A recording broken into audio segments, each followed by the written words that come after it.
actually, our focus was to do allergy testing. You know how they do skin prick test, either Yes. on your hand or your back, to look at what you're allergic to?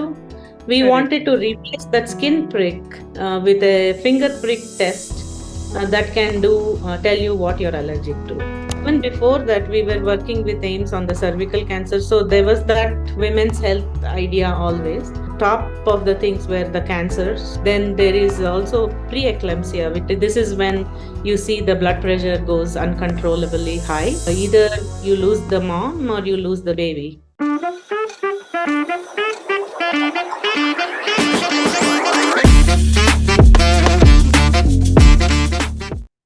Welcome to Beyond Her Story, an interview podcast with the Wonder Women around us. Now, when we go in for any kind of diagnosis, we always prefer something that is rapid, accurate, and of course, cost effective. And this is exactly what our guest for today, Dr. Sulatha Dwarakanath, or Su Dwarakanath as she is popularly called, provides as a solution through her company MultiomeDX. Sulatha is the CEO and the co founder of MultiomeDX. She's a PhD in biochemistry and molecular biology. And while at various diagnostic companies, she realized that there is a definite need for point of care testing that can combine the accuracy of a large diagnostic platform and the speed of POC. And that is how MultiomeDX was born. And their focus is mainly on women's health. It's an absolute pleasure to have you here. Thank you, Sneha. It's my pleasure that you invited me to this podcast. Yeah, I think we'll have some interesting conversation today because it focuses on women's health. And I think Mhm. that's one important concept that, which people have to be aware of. Sure, So let's absolutely. start. Yeah. So, to start with, can you just tell us about your journey in the diagnostic industry and how did you identify the need for this point of care testing at MultiomeDX?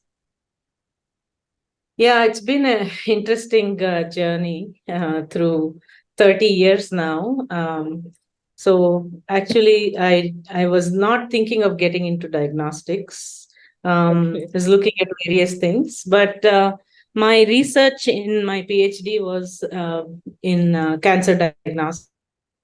Okay. To cancer, mostly related to cancer, looking at like certain pathways and other things. So it could go either way to pharmaceuticals or diagnostics. But it so happened that one of the professors that I was working with, he was collaborating with Bayer Diagnostics, and he said, "Oh, I think you will fit in right there very well. So you should explore diagnostics." And so that's how my whole diagnostics stint started with Bayer Diagnostics after I graduated.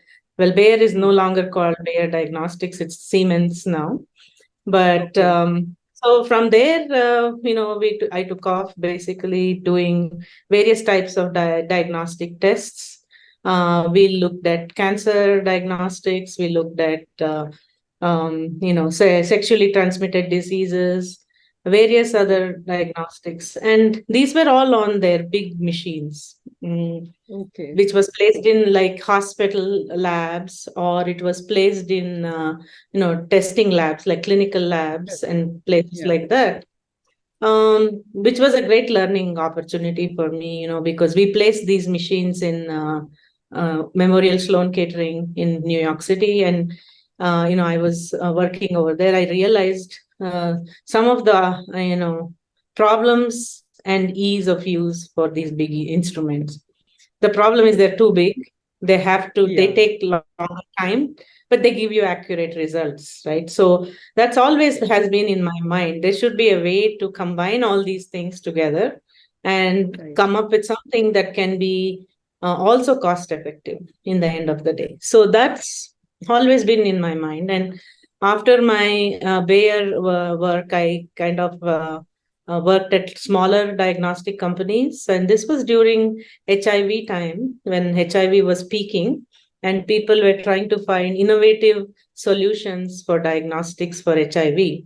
And so I worked in small companies that did like point of care kind of testing. And so I learned that side of things at that time.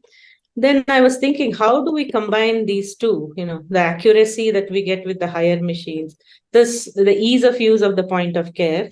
How do we combine? And there are some technology innovations that you can do. And lucky for me, my co-founder, and he's also my husband, he's an Okay. engineer who likes to tinker with like all the instruments, and he built this little instrument for us. Wow. And all the chemistry and assay and all I take care of. So he did all that. So we combined the two things, and we got something what we have in MultiomeDX today, which is a Okay. instrument that is point of care, which can be you can either use it near patient testing or point of care, and it can also be very accurate. It's extremely accurate, gives you very high sensitive results. And we saw this during COVID time. We did a COVID test with saliva. 15 minutes, you got Okay. your saliva COVID test, as accurate as your PCR test. So that's how MultiomeDX was born, and here we are today. So segue into women's health has always been in the back of my mind, because even before we called it women's health, we Yeah. always had problems, right, with women's health issues. And Yeah. we actually collaborate with AIMS in Bhopal. My Okay. collaborator, Dr. Rashmi Chowdhury, has been collaborating with me for past 10, 15 years now.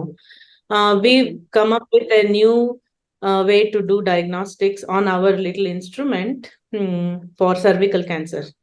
And actually, Okay. before COVID, we were working on it, and basically everybody's attention went to COVID, and nobody had time nor resources to work on this. So we kind of shelved it for a while.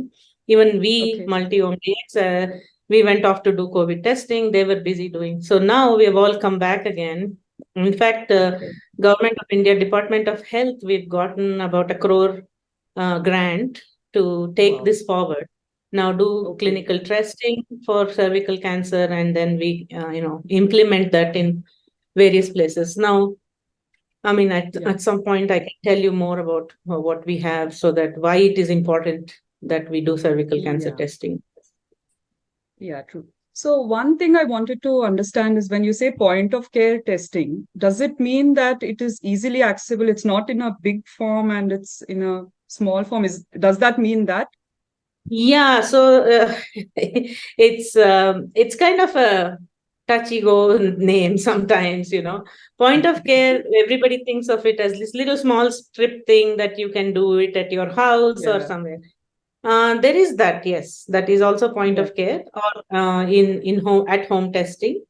And there Okay. is slightly bigger machines that can be placed in doctors' offices, like size of your laptop or a little bit bigger. Portable. It, yeah, portable instrument that can be placed in Yeah. your in doctor's office. That's also called point of care.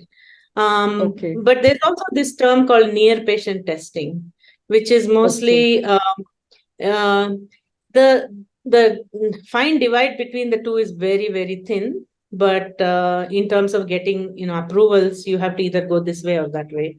So point of care Okay. is considered more as anybody can do it. Like I can train you today and you can run Oh, the okay. test. Yeah. Near Okay. patient, it Yeah, could be like that's a amazing. nurse or practitioner who can learn because they have the skills to do that. So that's considered as near patient. Yeah. Yeah, okay. Yeah, these are like, new terms for people like us because we are always used to going to doctors' labs and just giving whatever Yeah. sample needs to be given, and, then we just wait for Yeah, the well, results. COVID So, kind of popularized a lot of these terms for us. yeah, Yeah, true, PCR. true. Nobody knew what PCR was. Now everybody knows what PCR is. So Yeah, yeah, yeah. true. Yeah, so this Multiome DX, when did you actually start it? Like, how many years has it been now? So we started in 2015. But Okay, we've been working in the background with the instrument. I was okay, working at Roche, Thermo Fisher, and those kind of companies, developing assays for them. okay, But the background, my husband, he was working on the instrument. This was in our garage. You can do those kind of things in the garage, not test any real samples. So, correct. but Yeah. Then when COVID hit, we had the instrument ready. We had worked with AIMS, and they had developed some of the tests for us. And then now we had something ready. So we said, hey, let's jump into COVID and get the COVID test out. So Yeah. that's how we segued from there. Yeah. Okay. So, as a CEO and co-founder, like, did you face any challenges in establishing Multiome DX? Yeah, of course. Everybody has to face some challenge or the other. It is, Correct. Yeah. um, yeah, there are some lot of challenges, right? You have to raise money. That's your biggest challenge as a startup. Yes. Usually, as a co-founder, you put in your own effort and finances to get it going. Then you raise money, and depends on the market. Sometimes the market is good, sometimes it's very hard to raise money, so we have to go through those challenges. And apart from that, yes, being a woman sometimes has its own challenges, but I see a lot of things are opening up nowadays. Yeah. So there's more openness for a woman CEO and a co-founder and those kind of things. So yeah, it's been a challenging but a very fruitful journey, I should say, very satisfying journey. Yeah. And did it help having your husband around as the person doing the technical You part should of it? ask him Because that. no, on your side, No, it like, was good. It was, see, one good thing is it's very hard to find engineers who are focused on yeah, diagnostics or like life science related things, right? So correct. he Yeah. understands the other side of things, the biological side of things. So it was easy for me to kind of work with him that way. So, Correct. so yeah, well, it has its own challenges. It has its own, advantages. True. True, true. Agree completely. So, when you started this Multiome DX, was it with having women's health in mind, or like that came off as a byproduct of something, or like was that the focus when you started it? No, actually, our focus was to do allergy testing. We were focused on, how they do skin prick test, either Yes, on your hand or your back, to look at what you're allergic to. We correct. wanted to replace that skin prick with a finger prick test that can tell you what you're allergic to. So that Okay. was our focus, and we were trying to raise funds for that. We were trying to, get it into how we can commercialize it, because it's a very new field for us. It's as a point of care or in the doctor's office testing. Other than skin prick, there's nothing else. They would send it out Okay. to bigger labs. We were trying to change that paradigm. So it was we were working through that. That's when we went into COVID, and so Okay. we segued to COVID at that time. But like Okay. I said, even before that, we were working with AIMS on the cervical cancer. So there was that women's health idea always. Now, what we Okay. have done after this COVID, we said we seriously have to now look at what our focus should be. Should we be going back to allergies? Should we be going to something that's very much unmet need in the industry? And what was the Yeah. biggest unmet need is for women's health. There's so Correct. many different unmet need in there. So we started focusing on what is required there. And so top of the things were the cancers, cervical ovarian cancer. Then there is also preeclampsia, which is a very what to say, just a touch and go kind of situation for women who are pregnant. This is when you see the blood pressure goes uncontrollably high, and either you lose the mom or you lose the baby. Okay. So if you have a predictive marker which can tell you at an early stage whether this is preeclampsia or not, then it's easy Okay. to treat it. So there are markers, and there are some tests out there now. Just recently, new tests have come out, but these are lab tests again. What we want to Okay. do is place it in gynecologist's office when the women is presented to them, or like ER or like hospital situations.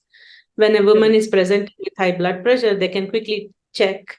In less than 30 minutes, they get their results, and then they can decide how to proceed with the women. Like is it just a normal blood pressure rise and they don't have to worry about it, or is it preeclampsia? So how do you treat them properly? Yeah, yeah, I think that will be very convenient because, it helps you at least get them treated right at that point by just Yeah, waiting for maybe exactly. 30 minutes. Yeah, Yeah. very And effective. also, if you predict it earlier, when they go for checkups, if they predict earlier, because these markers are present in small amounts at very early in the second trimester and all that. So if you can say, then you can manage the women very Correct. easily, right? So that's Yeah, what we are aiming. All our tests are, we are looking at early detection of any of the disease, because that's when it makes a huge difference, right? Even correct. cancer, if Yeah, you correct. can detect it at stage 1 or 2, makes a huge difference how you can treat them. Yes, Stage 3 definitely. and 4 is little bit touchy, because it's already advanced, it has proliferated and all that. So Correct. Yeah. So I think you've touched upon most of the things that you do with respect to women's health. Is there any, I think you mentioned cervical cancer and a few other things. Is it like you are only looking into a certain aspect of women's health in terms of, gynecological kind of diagnosis? Not particularly like that, but Okay. since we are in diagnostics, there we are first looking at what is the unmet need in Okay. Okay. diagnostics, and the Okay. top of the line where and see, also what has happened in some of the women's health is there has been not much research. So if Okay. there are no markers present, we don't have a test for it, right? We are not marker discovery people. We are more of, if there is a marker, how can I detect that marker quickly by blood test, Yeah. by urine analysis, whatever it takes. Correct. So Okay. whatever markers are coming, there's a lot of things are coming out now. For endometriosis, there are some markers now. For PCOS, there are markers. So we take these kind of things and then make it into a test. So our Okay. focus is on those, anything like that, that is unmet need for today with women's health. Okay. So there are some new research that shows that some of even the cardiac cardiac issues with women is different from what men can face. Okay. So there may be some new markers or some new way of treating will come, and then maybe we'll jump into that as well, depending on where we Okay. can fit it. Yeah. Yeah. But our focus is only on marker diagnosis. So Okay. wherever, whatever there is a marker, any new markers or any markers that can be used in diagnosing women's health early, we Okay. can work on that. Okay. So, I mean, apart from the COVID and the allergy one, the rest are currently whatever, like because of whatever research you've done, it's mainly on women's health, right? Yeah, yeah. Now it is only Okay. focused on women's health. Okay. That's I think that's very important too, because we all know like the different stages women go through, starting Yeah. from starts from actually menstruation, then pregnancy, Yes. then menopause. So yeah, I Yeah. think Yeah. all these kind of things really make a lot of difference in women's life. Absolutely, absolutely. See, the other thing And is, it's one thing to just focus on women's health, but one thing to make it accessible to women, right? correct, That's a yeah, I whole think that's new more game. important. Yeah. Yeah. So we have built our system so that it can be, and it's also not extremely expensive. We have Okay. kept these things in mind when we build the system. One thing, it should be ease of use. It should be accurate, which is very important, Correct. and it can be deployed easily and at a very good accessible price, not crazy Correct. amounts of price. Yeah, we've done Correct. great technology, but does it really have to be so expensive? Then it won't be Correct. accessible to people. Correct. So Yeah. we have kept that in mind, and that makes the difference. I think that's why it can be access to remote villages in India, especially where women don't even understand that you can actually get tested for these things, right? So Yes. there is a whole Awareness. education part that we are looking to, also working with NGO. There's an NGO Okay. that we are looking at to work with them to kind of educate the women. Hey, what is hygiene, first of all? What is available to you? What can you do?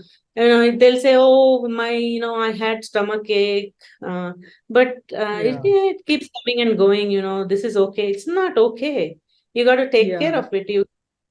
Just women tend to ignore those things very easily, so we have to Correct. educate them. It's okay, no, you when you earlier you detect these things, the better outcomes you will have. Correct. So there's a Yeah. whole education part that we have to do, and the best to be done is partner with NGOs, because they know Correct. how Yeah. to assist these Reach out. women, how to talk to them, Yeah. reach outreach, they can do very well. So Yes.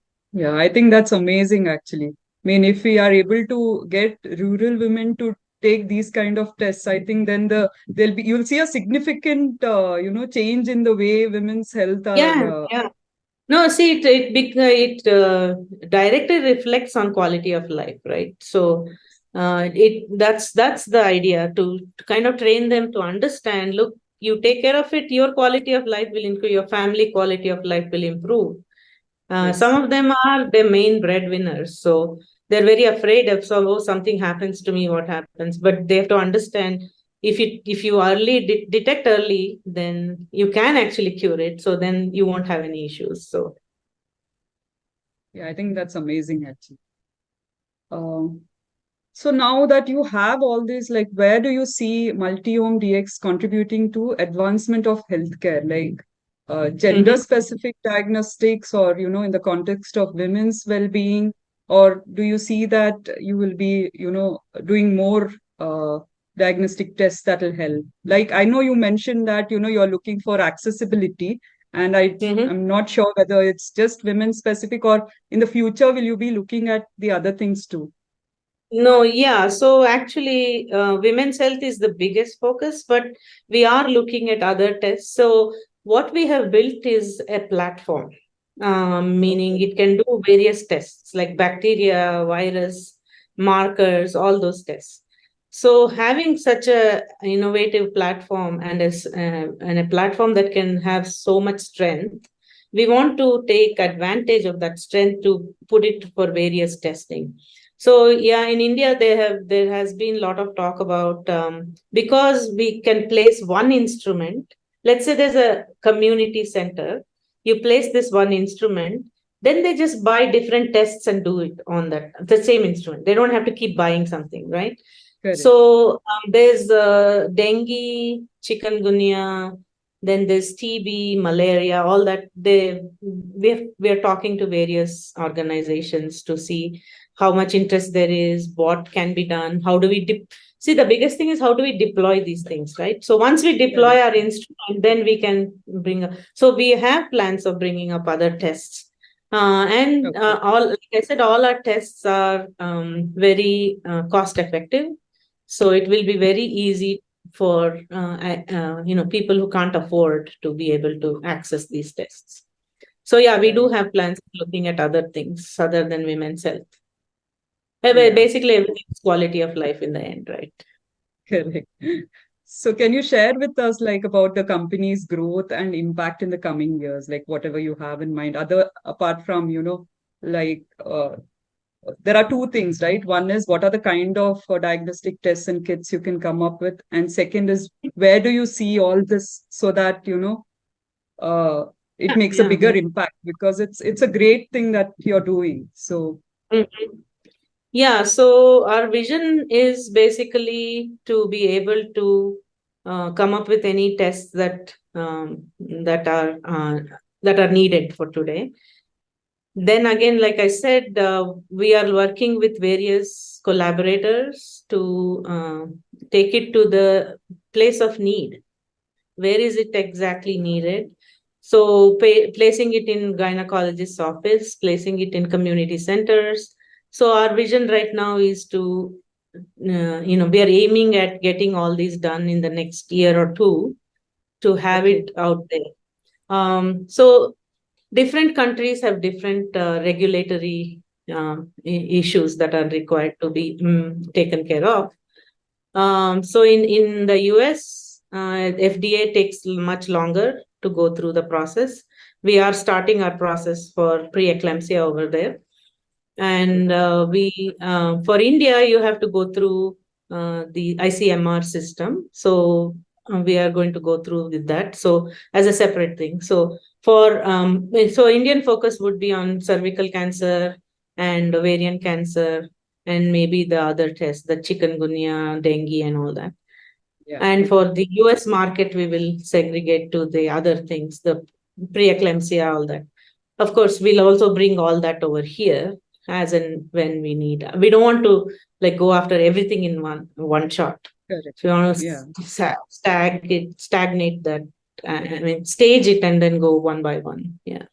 Okay. So currently you're focusing on US and India, is it? Yes, current focus is US and India, and there's some collaborators who are looking at Africa too. Okay. Um, so, but currently, yeah, these two countries. I think the problem would be to get these, like you said, the regulatory things to be in place, right? If you go for every country, it'll have a different set of rules. Yeah, And I mean, everywhere you have to do different regulatory, so that takes a is while. there But is there any global thing which can work everywhere? I mean, does it so work like there that? are, yeah, some diseases they do. WHO can intervene if it's absolutely needed, and they can do that. But ultimately, the commercialization in each country, you have to have their regulatory approvals. Yeah.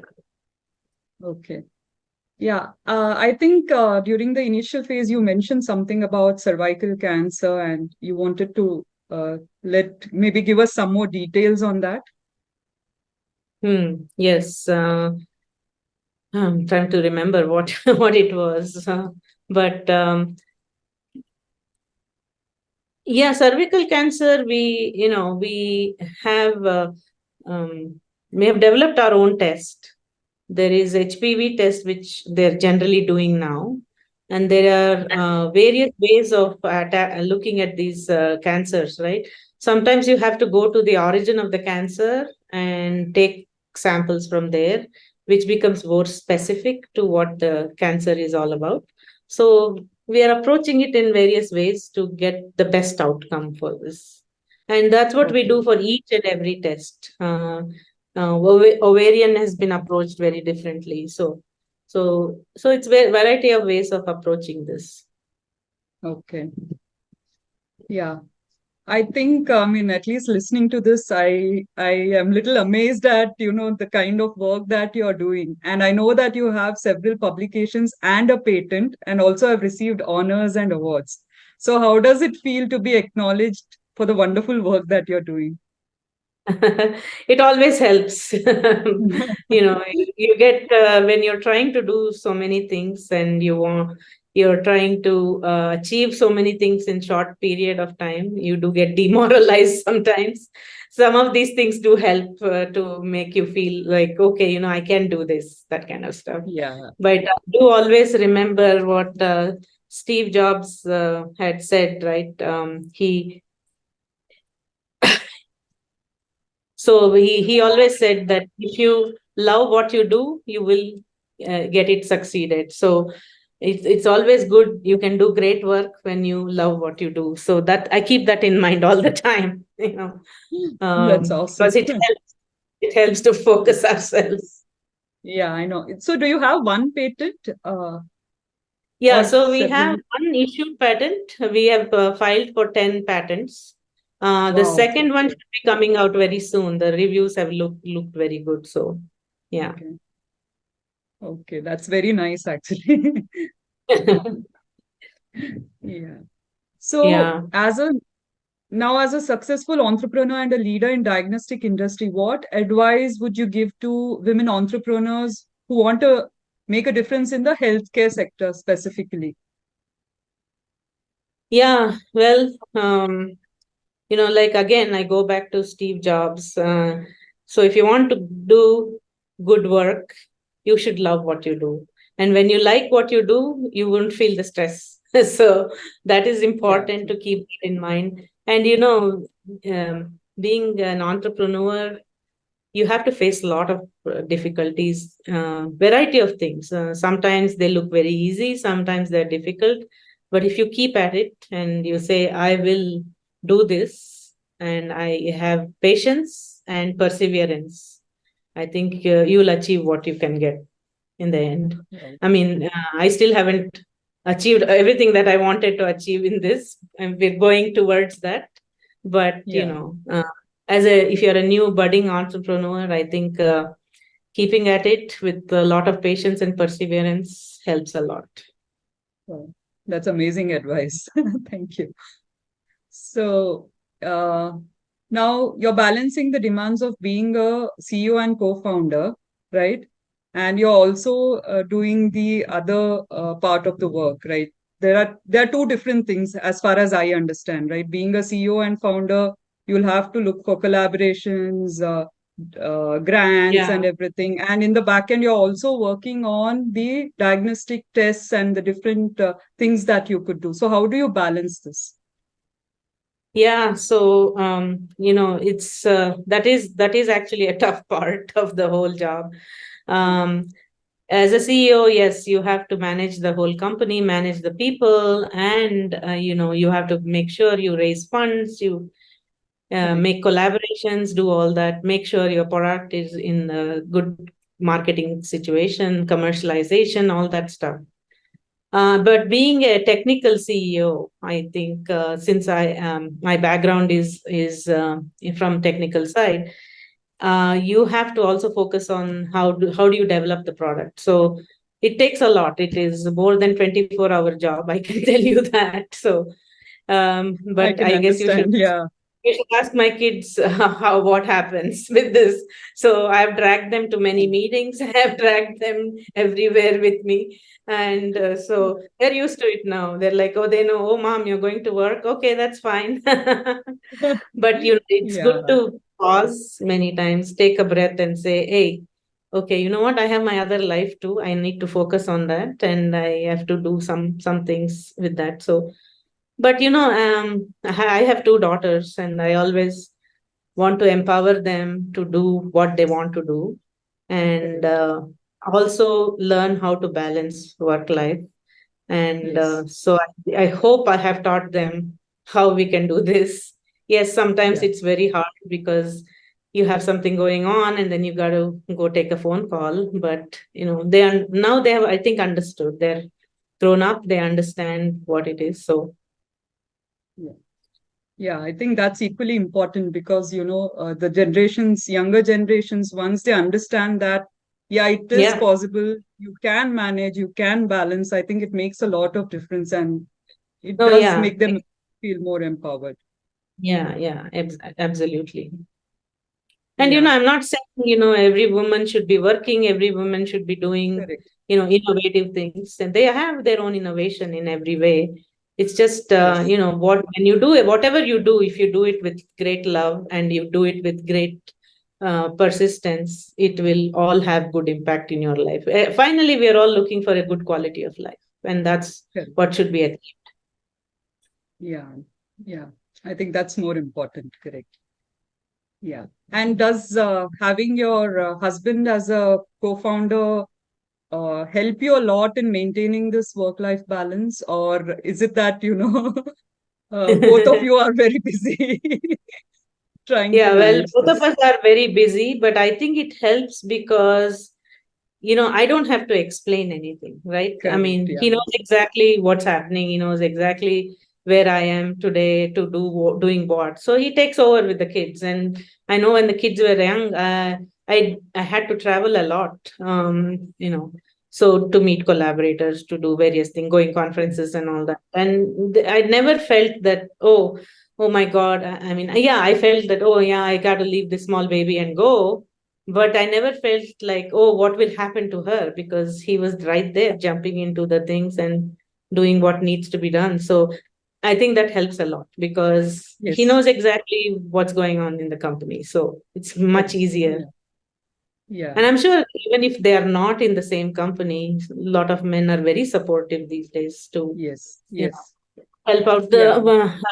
the spouse to do what they want to achieve too. So Yeah. And I think they contribute a lot to what we talk about women empowerment and all that, right? The support of yes, men. exactly. Yeah, it does help in uh, having a Yeah, and I think more that makes a, easier. yeah, sorry. No, no, please. Yeah, no, I think that makes a huge impact on your children, to see Yes, both parents working synchronously, to do the work and balance the work life. I think that makes a huge impact for the next generation to understand, okay, hey, we can do this. yes, yeah.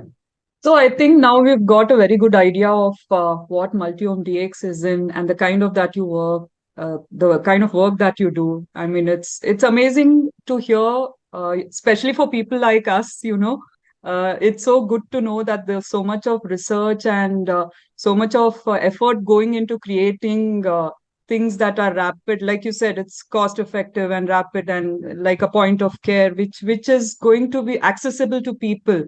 I think that's going to make a huge impact. And it's so good to know that there's so much of research and so much of effort going into all this. So, Mhm. yeah, I think let's have a little bit of rapid fire so we know exactly what you're thinking in some part of the, apart from, of course, there are few things which are associated with the work you do, but also something which may be about your personal life too. One or two questions. Okay, So shall we start? It should be sure. rapid. Okay, we'll see how rapidly I can answer these things. Yeah, it should be as rapid as your tests, I think. Oh, that don't say that. That never worked very well for me. Yeah. So first Yeah. question, what is the favorite part of being a CEO? To see some of your work, come into fruitification, and working with different types of people. That I think is a very powerful thing. Yeah, true. So what is the most challenging aspect of diagnostics innovation? I think accuracy. That's what comes into my mind. Okay. Anything that you innovate, and ultimately it has to be a very accurate diagnostics. Otherwise, there's nothing out there beyond that. Yes. Yeah. What is the best advice that you've received? Oh, the best advice I received was, again, like I said before, persistence and patience, and keep the ethics in mind. That is the biggest advice I got, because being in the healthcare and making a difference for people, that is your biggest thing you have to keep in mind. True. Who's your role model in your career? Oh, it's hard to say who. One person. Many of my, Okay. as I was growing up and getting into my career, I had various people who have helped me, who have been my role models to, go after. Starting from, when I was young in high school, one of the teachers made a huge impact on me, as to what I want to do, where I want to go, what I want to do in my life. So, and then my professor at when I was doing my master's in Bangalore University, she still is a good friend of mine. She has made a huge impact on what I do today. And of course, my PhD professor, more like my, I would say my academic mother. She really molded me to do what I want to do today, what I need to do to in going forward for in my career. She made a huge Right. impact. So I've had many people who have been big role models for me to do what I want to do today. Yeah, that's awesome. Yeah. So what is the key to successful entrepreneurship? Oh, I don't think there's one key for that. It takes a lot to be an Yes. entrepreneur. First of all, I think, like I said before, you should love what you do.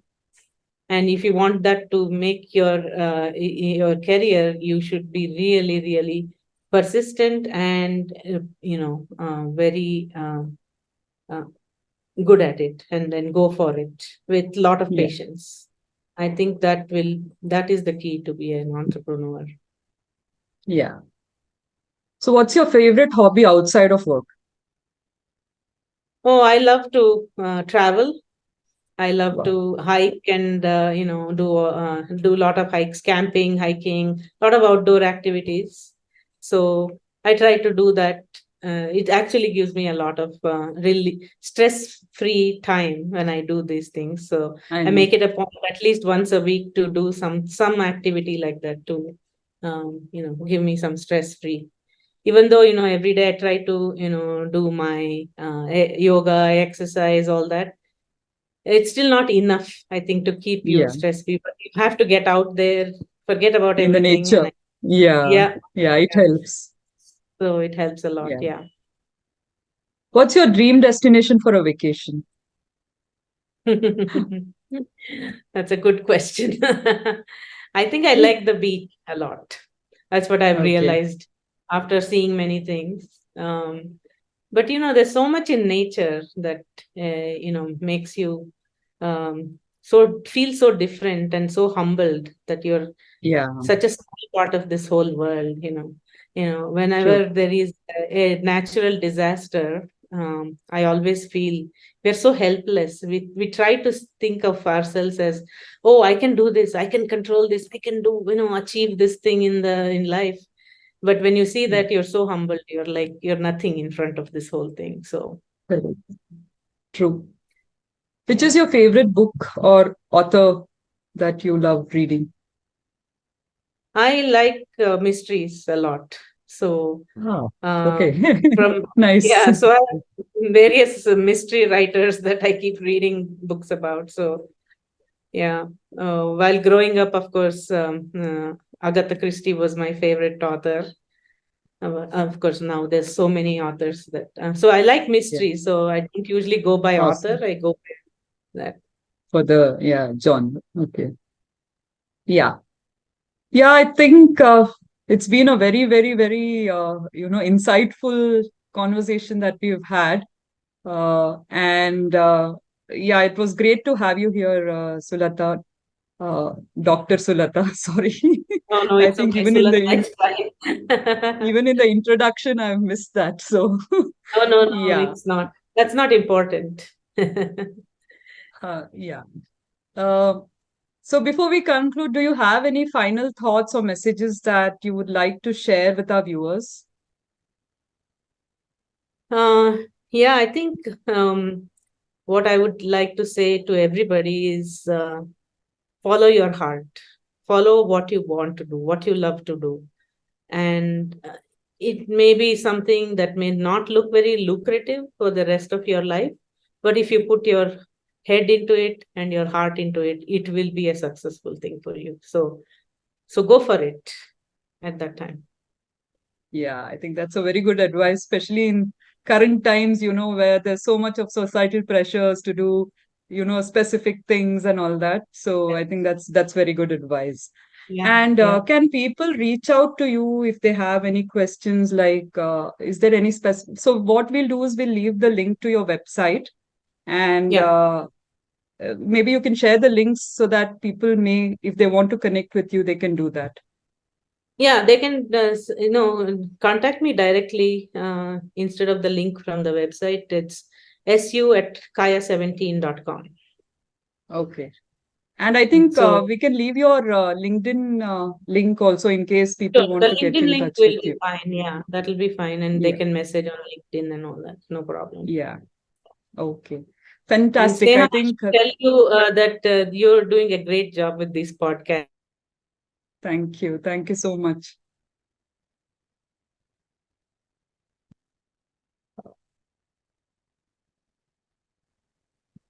Yeah. Yeah, no, Yeah. what I wanted to say is whatever your podcast is really good.